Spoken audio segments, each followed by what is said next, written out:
형보다 훨씬 크네요. 그 말이 귀를 때리듯 들려왔어요.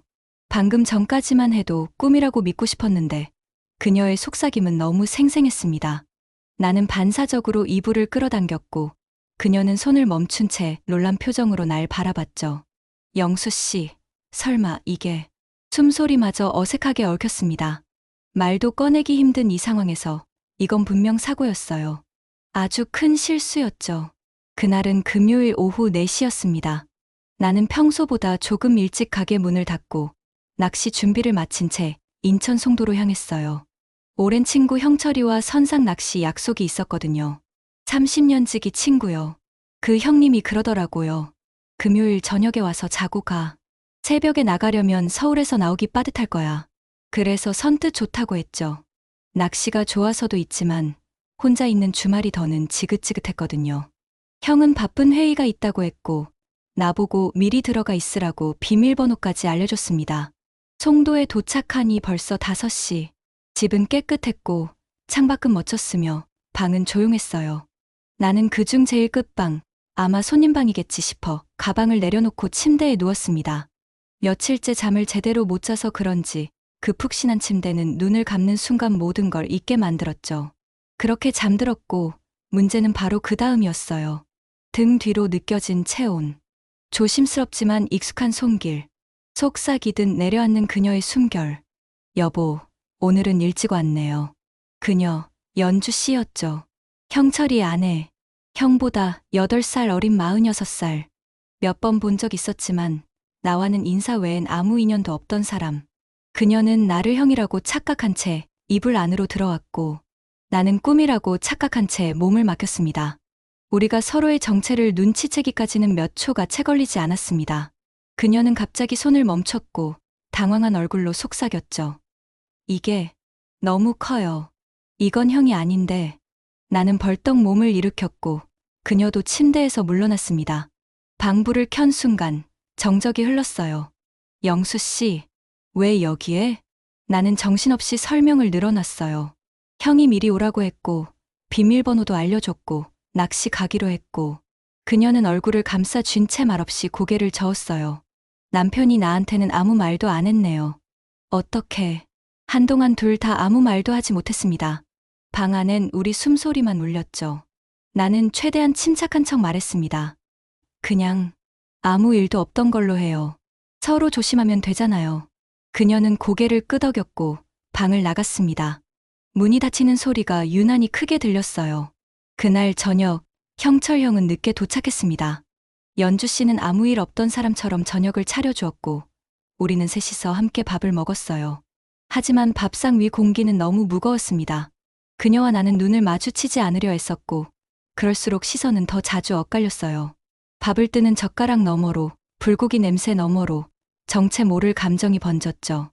영수 씨, 아까 그 일, 진심으로 미안해요. 전 정말 형인 줄 알았어요. 저도 놀랐어요. 아무것도 안 했어요. 몸이 먼저 반응한 것뿐이에요. 그 말에 그녀는 살짝 웃었습니다. 그 미소에는 안도와 이상한 설렘이 섞여 있었어요. 근데 영수 씨는 평소에도 그렇게 크세요? 나는 그 질문에 숨이 턱 막혔습니다. 형수님, 그건 좀 죄송해요. 궁금해서요. 오늘 처음 만졌을 때 솔직히 놀랐어요. 그리고 그 순간 형철 형이 집에 들어왔습니다. 평범한 인사, 평범한 대화.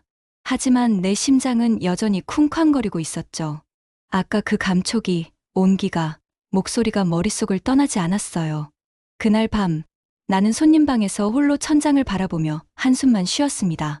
그녀의 실루엣이 자꾸 떠오르고 형을 떠올리면 미칠 것 같았어요. 죄책감과 욕망, 혼란이 내 안에서 엉켜 있었습니다. 그런데 새벽 2시, 물 마시러 부엌으로 나갔던 순간 그녀가 소파에 앉아 날 기다리고 있었죠. 영수 씨, 잠이 안 와요. 계속. 아까 그 순간이 생각나요. 그녀의 눈빛은 복잡했어요. 미안함, 후회, 그리고 원망이 아니라 갈망에 가까운 감정이었죠. 영수 씨, 저 아직 여자예요. 영수 씨, 저 아직 여자예요. 연주 씨의 입에서 그 말이 나왔을 때 나는 순간 모든 생각이 멈췄습니다. 부엌의 희미한 불빛 아래 그녀는 무릎을 끌어안고 소파에 앉아 있었어요. 그녀의 눈동자는 젖어 있었고 손끝은 가늘게 떨리고 있었죠. 자려고 누웠는데요. 자꾸 그 일이 떠올라요. 그냥 손이 스친 거였는데 그게 너무 생생해서 나는 말없이 물을 마셨습니다. 이 순간을 피하고 싶었지만 이미 발걸음은 그녀 쪽으로 향하고 있었어요. 그녀 옆에 살짝 앉았죠. 적당한 거리, 그게 얼마나 무의미한 선인지 곧 알게 되었지만요. 형수님, 오늘은 우리가 그냥 있기로 했잖아요. 그녀는 나를 똑바로 바라봤어요. 그렇게 쉬었으면 벌써 잊었겠죠. 나는 무어라 답하지 못했습니다. 심장이 너무 크게 뛰고 있었거든요. 말 한마디에 눈빛 하나에 이렇게 흔들리는 내 자신이 싫으면서도 그만큼 간절했어요. 20년을 살았어요. 남편이랑요. 한 번도 바람핀 적 없고 다른 남자에게 시선 한 번 준 적도 없었어요. 근데 오늘은 제 손이 거짓말을 못했나 봐요. 그녀의 고백은 담담했지만 목소리 끝은 떨리고 있었어요. 나는 무릎 위에 올려둔 손을 불편하게 깍지 꼈습니다. 형수님, 우리 이러면 안 돼요. 형님은 알아요. 누구보다 잘 알아요. 하지만 저 아직 여자예요. 잊지 마세요. 그 말이 제일 아팠습니다. 여자라는 말. 그 단어가 나에게도 그녀에게도 얼마나 오랜만이었는지 생각나지도 않았어요. 5년 됐어요. 그녀가 조용히 입을 열었습니다. 그날 이후로 관계가 점점 줄어들더니 이제는 1년에 한 번도 없어요. 남편은 항상 피곤하다고 하죠. 나이가 들어서 그런가 보다 싶었어요. 처음엔 그냥 이해하려고 했죠. 그녀는 고개를 떨군 채 작게 웃었어요.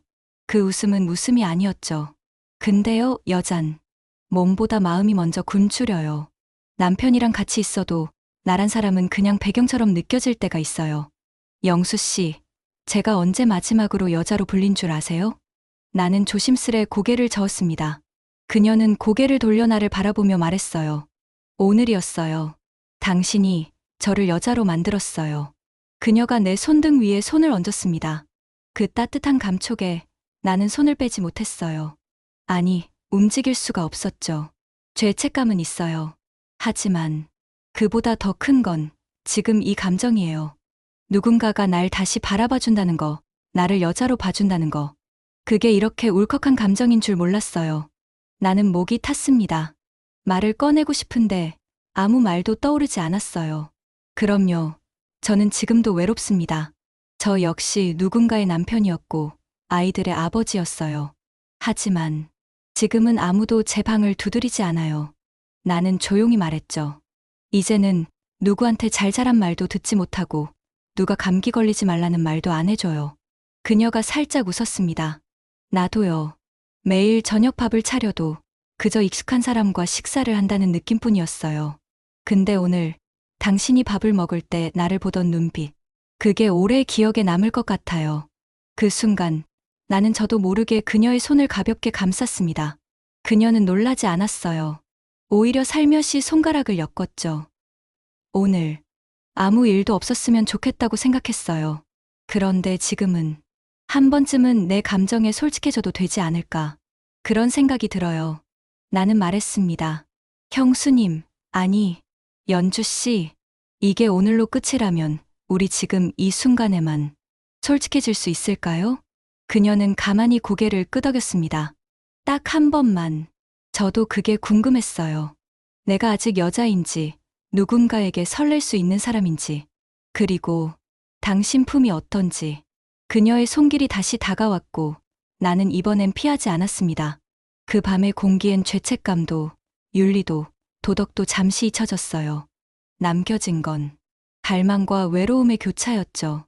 그날 이후 아무도 나를 안아준 적 없었어요. 그날 이후 아무도 나를 안아준 적 없었어요.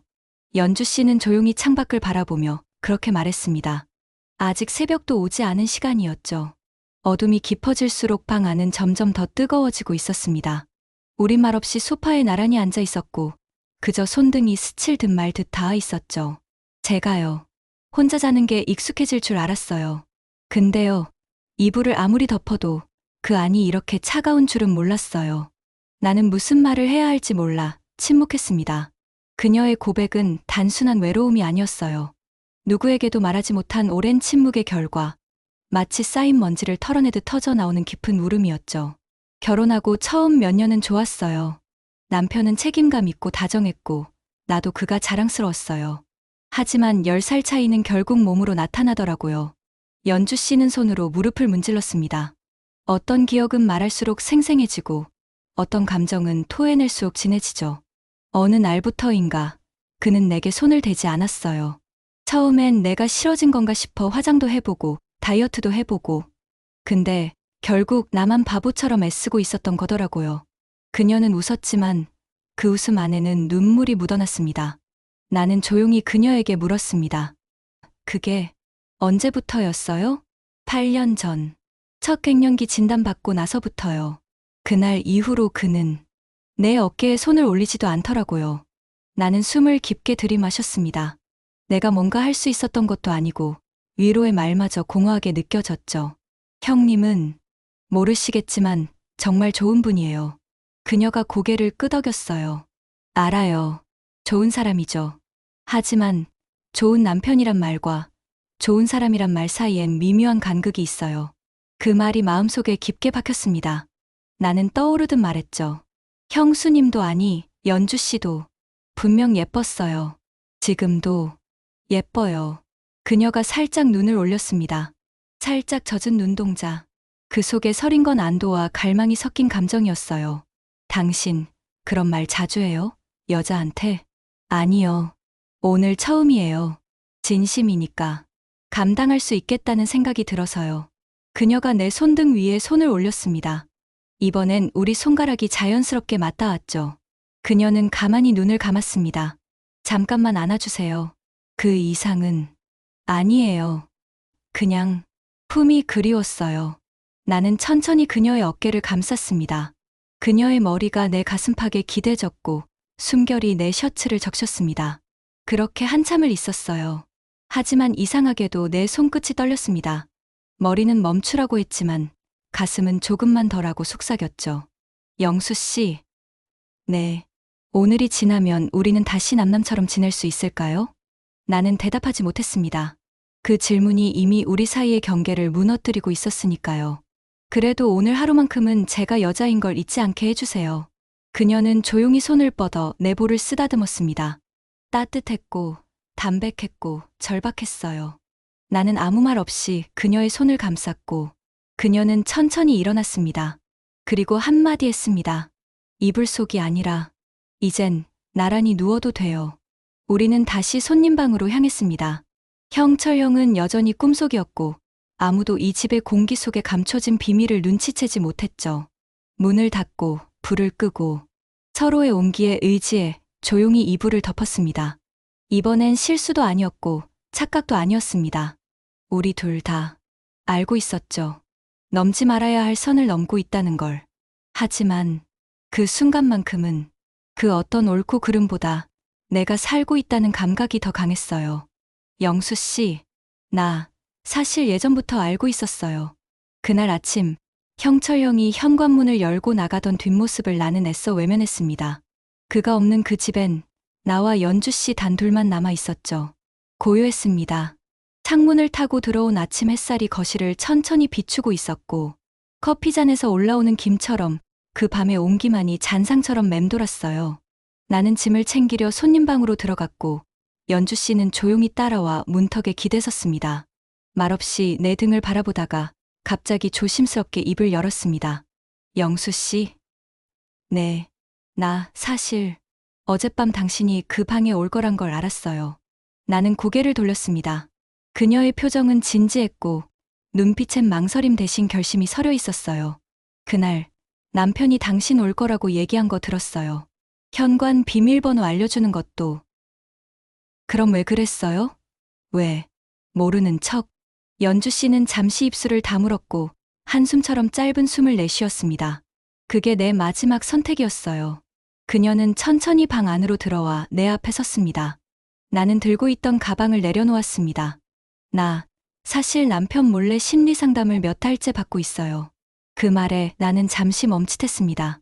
그녀의 말투는 더 조용해졌고 마치 속죄하듯 나를 바라보고 있었어요. 당신 말대로 형은 좋은 사람이에요. 성실하고 책임감 있고 겉으로 보기엔 누구보다 나를 아껴주는 남편이죠. 하지만 그게 전부였어요. 그는 남편으로는 모범적일지 몰라도 나는 아내가 아니라 함께 사는 사람일 뿐이었어요. 나는 조용히 앉았고 그녀도 내 옆에 앉았습니다. 그리고 연주 씨는 충격적인 말을 꺼냈습니다. 2년 전 형이 외도를 했어요. 회사 후배랑 출장이라고 해놓고 그 여자와 해외여행을 갔더라고요. 뭐라고요? 몰랐죠? 그 형이 그렇게 철저한 사람이란 거. 근데 나도 안 물었어요. 왜냐면 그때 느꼈거든요. 아, 이 사람은 날 사랑하진 않구나. 나는 숨이 멎는 줄 알았습니다. 내가 알던 형이 아니었어요. 30년 지기였지만 그건 그냥 바깥 사람에게 보여지는 껍데기였나 싶었죠. 그 일 이후로 난 그냥 숨만 쉬며 살았어요. 화도 못 냈고 이혼하자고 말도 못했어요. 왜냐면 내가 가진 삶은 그 사람 하나로 묶여 있었거든요. 연주 씨의 목소리가 점점 작아졌습니다. 그래서 그날 당신이 우리 집에 온다던 그 말을 듣고 나 솔직히 흔들렸어요. 그동안 감춰두었던 모든 욕망이 그날 새벽 터져버린 거예요. 나는 머리를 감쌌습니다. 그 모든 상황이 우연이 아니었다는 사실이 나를 더 혼란스럽게 만들었어요. 나쁜 여자인 거 알아요. 하지만 당신은 몰랐잖아요. 난 처음으로 누군가 앞에서 숨기지 않고 나를 보여주고 싶었어요.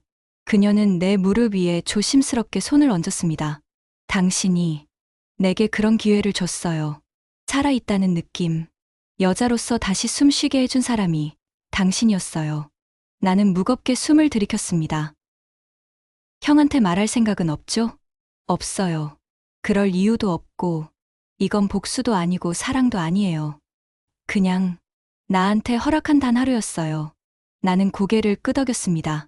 그녀의 말엔 어떤 비정함도 없었고, 오히려 담담함이 서글프게 느껴졌어요.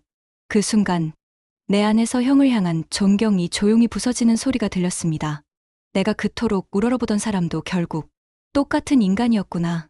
그의 위선, 그의 거짓, 그의 무심함이 지금 이 여자를 이토록 외롭게 만든 거였죠. 연주 씨는 마지막으로 나를 바라보며 말했습니다. 오늘 하루 더 있어줄 수 있겠어요? 당신이 날 떠나면 다시 이 집엔 숨이 막히는 공기만 남을 테니까요. 나는 대답 대신 그녀의 손을 조용히 감쌌습니다. 형한테 미안한데 이상하게 후회는 안 돼요. 형한테 미안한데 이상하게 후회는 안 돼요.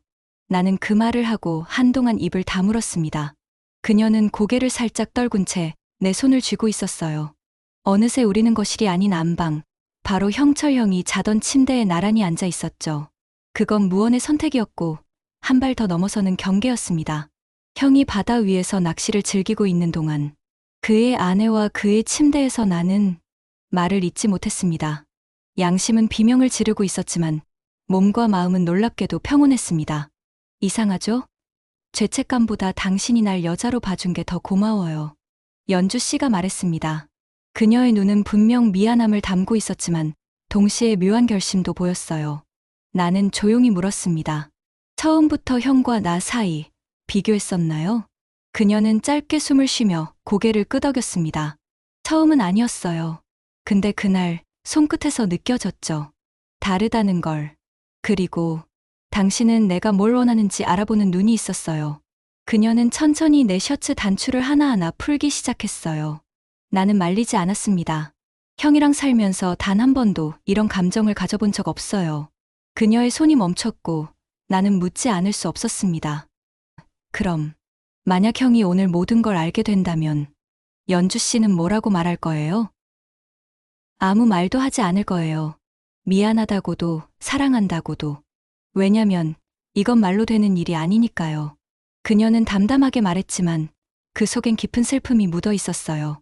사랑은 오래전에 끝났고 책임과 역할로만 이어진 부부 생활 속에서 나는 사라지고 있었어요.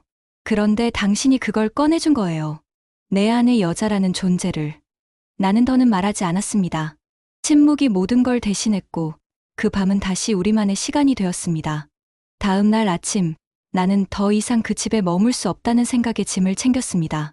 형철 형에게는 몸이 안 좋아서 서울로 먼저 올라간다는 문자를 남겼고, 연주 씨는 현관 앞까지 나와 조용히 손을 잡아주었죠. 오늘로 모든 건 끝이에요. 이제 다시는 연락하지 않아요. 약속할게요.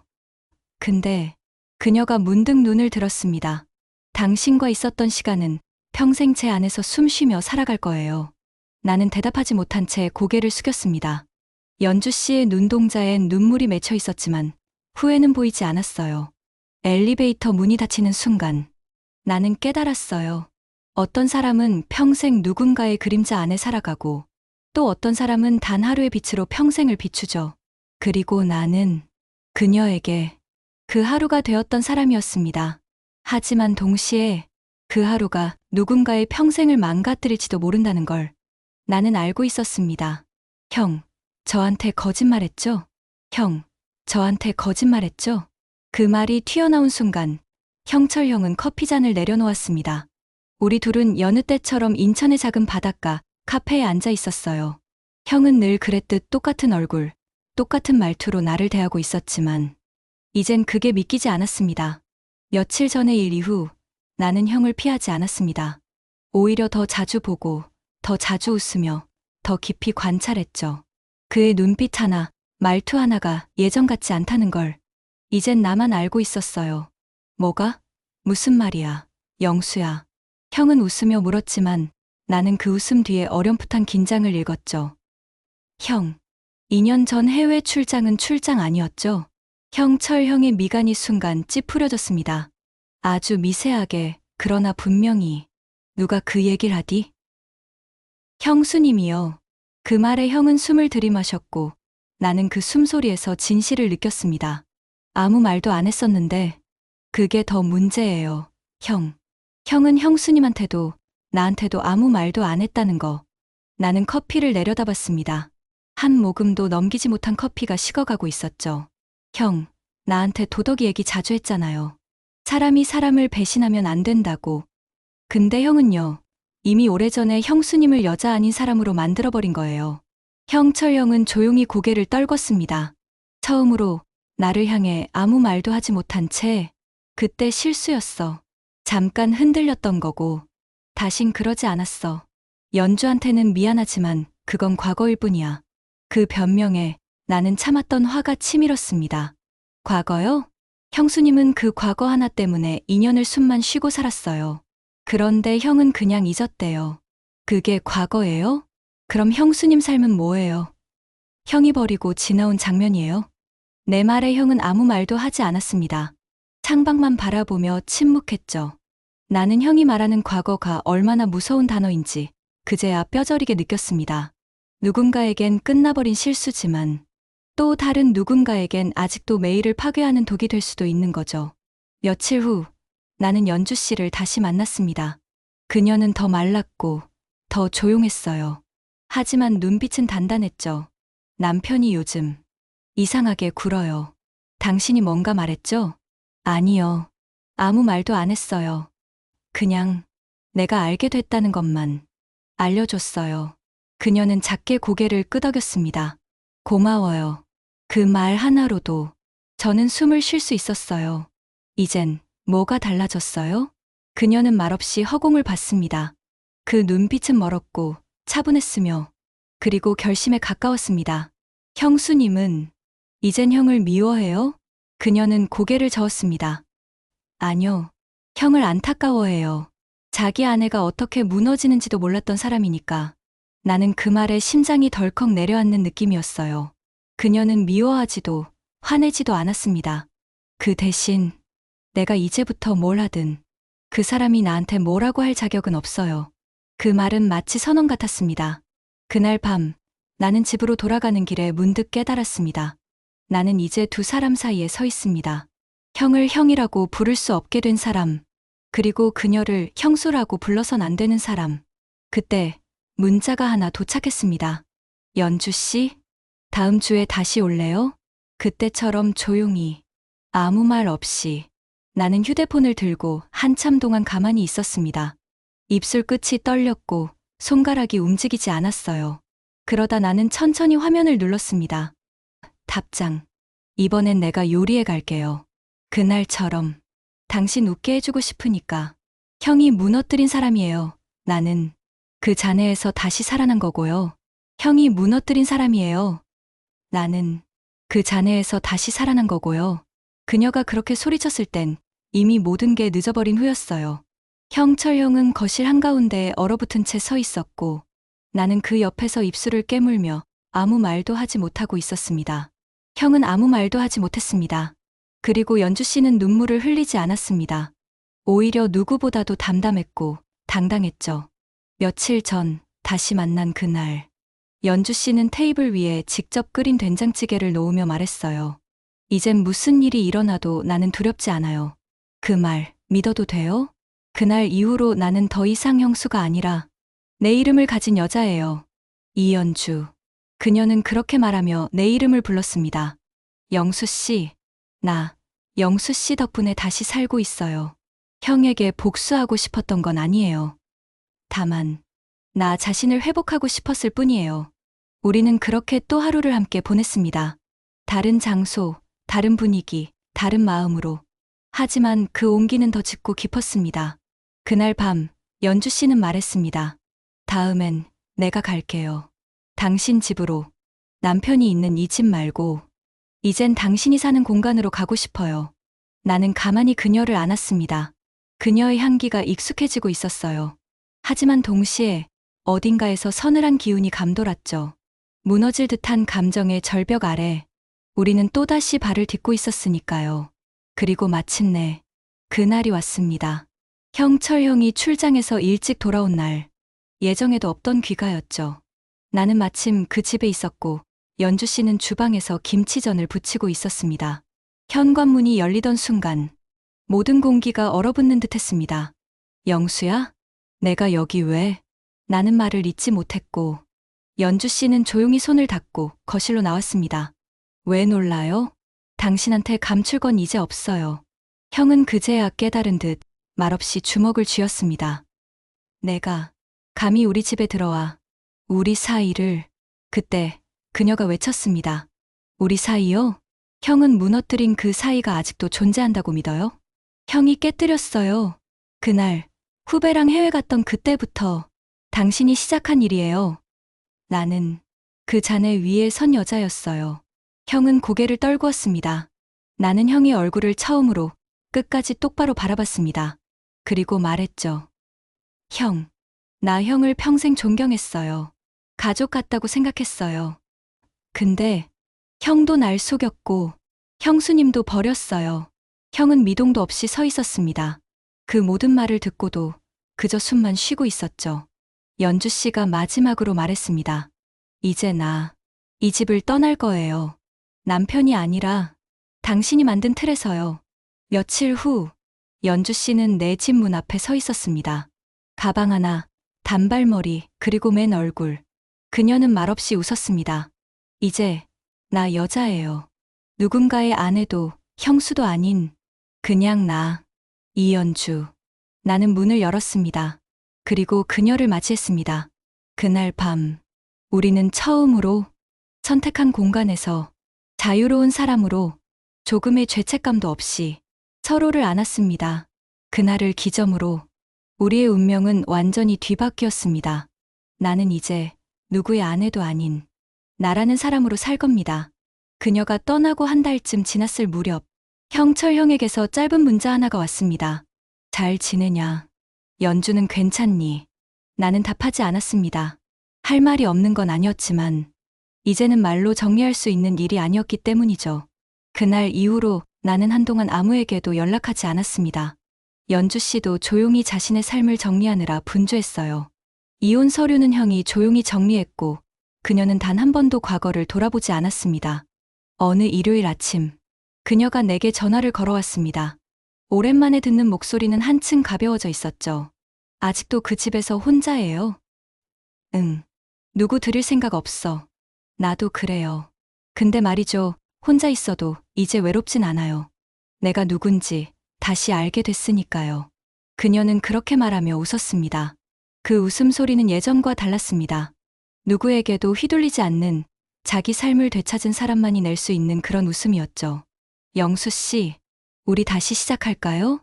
이젠 누구의 아내, 누구의 형수가 아니라 그냥 연주로서 당신 곁에 있고 싶어요. 나는 창밖을 바라보았습니다.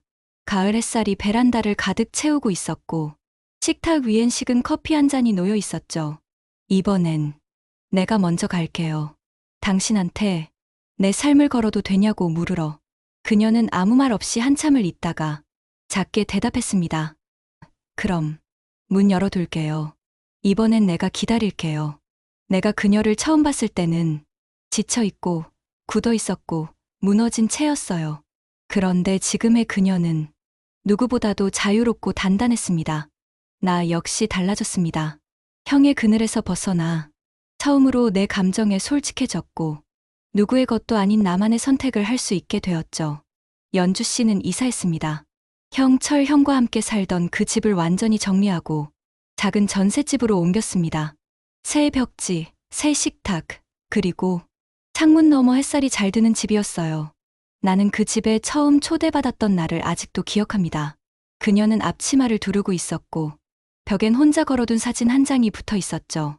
젊은 시절의 그녀였어요. 화장기 없는 얼굴, 똑바로 카메라를 보는 눈동자. 그 사진을 보며 나는 말했어요. 예뻤네요. 지금보다도 더 맑았네요. 그때는 나를 몰랐거든요. 지금은 알아요. 나는 혼자서도 괜찮은 여자라는 걸. 시간이 흘러 우리는 함께 보내는 날이 조금씩 늘어갔습니다. 굳이 연인이란 이름을 붙이지 않았고 법적인 관계도 남의 눈도 신경 쓰지 않았죠. 우리는 다만 함께 있을 때 서로가 편안하면 그걸로 족하다고 느끼는 사이가 됐습니다. 어느 날 그녀가 말했습니다. 영수 씨, 혹시 나중에 우리가 진짜 늙으면 같이 요양원 들어갈래요? 벌써 그런 소리래요? 아니, 그냥 상상해봤어요. 같은 방에서 같이 밥 먹고, 같이 산책하고, 같이 자고. 나는 웃으며 말했습니다. 그럼 당신 방엔 내가 먼저 들어가 있을게요. 기다리게 해줘요. 그녀는 잠시 나를 보더니 아무 말 없이 내 손을 꼭 잡았습니다. 나는 이제 누구의 아내도 아닌, 누구의 형도 아닌, 그저 나 자신으로 살고 싶습니다. 그리고 그 곁엔 지나온 시간을 품고도 여전히 웃을 수 있는 한 사람이 있습니다. 그 사람을 사랑합니다.